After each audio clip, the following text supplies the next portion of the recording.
Your next guy, Eric Nagurney.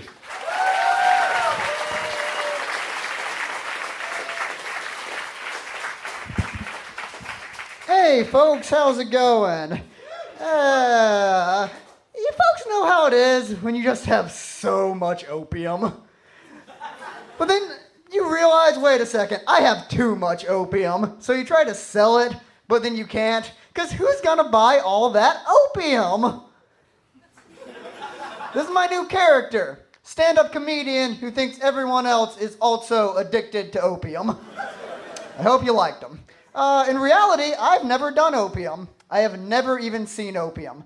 I think this is mostly because I'm not a 19th century poet, but I think it's also because I'm just kind of a square. Like, I don't really do any drugs, which I think goes back to middle school when I had this anti-drug program. It was taught by a cop.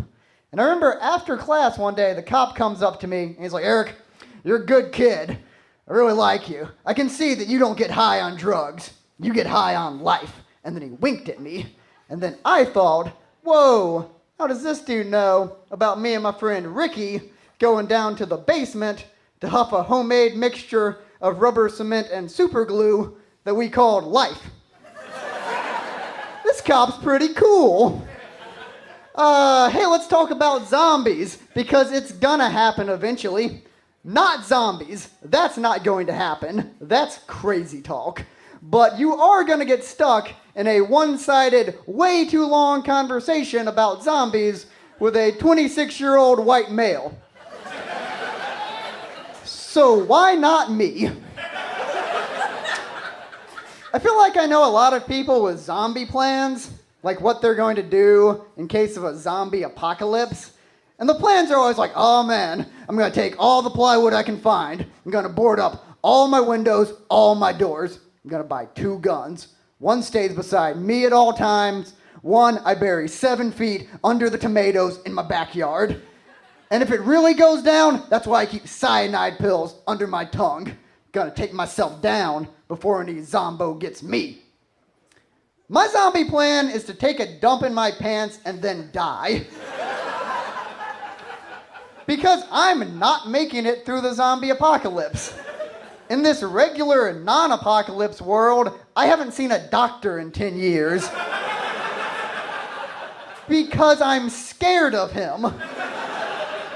I don't think I can face down dead people who want to kill me if I can't face down a middle-aged dude who wants to keep me alive.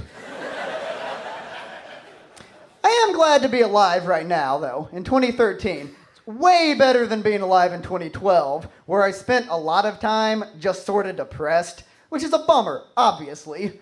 But what I realized is that I am not a logical thinker when I'm depressed, which I think is what delineates me being depressed from me just being sad. Because if I'm sad, I will have a conversation with my brain, and it will go something like, "Oh man, the girl I like doesn't like me back. Bah, raspberries." And then my brain says, "Dude, that sucks. You know what you should do? You should go pet a dog." And I'm like, "Okay, brain, I'll go pet a dog." And I do, and I feel better. But if I'm depressed, that same conversation goes something like, "Well, looks like I'm a big sack of garbage, and everything I do is worthless." And my brain says, "Dude, that sucks. You know what you should do? You should get on the internet and look up the biographies of every fictional character from the video game Street Fighter." And I say, "Okay, brain, I'll go do that long-winded thing you said." And I do, and it doesn't help at all. Not even learning about the terrible childhood of Russian bear wrestler Zangief. Not even that puts things into perspective. One day, I got so depressed that I just sat on YouTube for 4 hours and only watched videos of wrestling from the late 1980s. That day, Sulkamania was really running wild. All over me. I do a lot of thinking in my life. Give it up for thinking. No, don't do that. That's silly. That is a silly thing to give it up for. But I do like to think about what it would be like to talk to me as a younger person, like me when I was like 7 or 8 years old.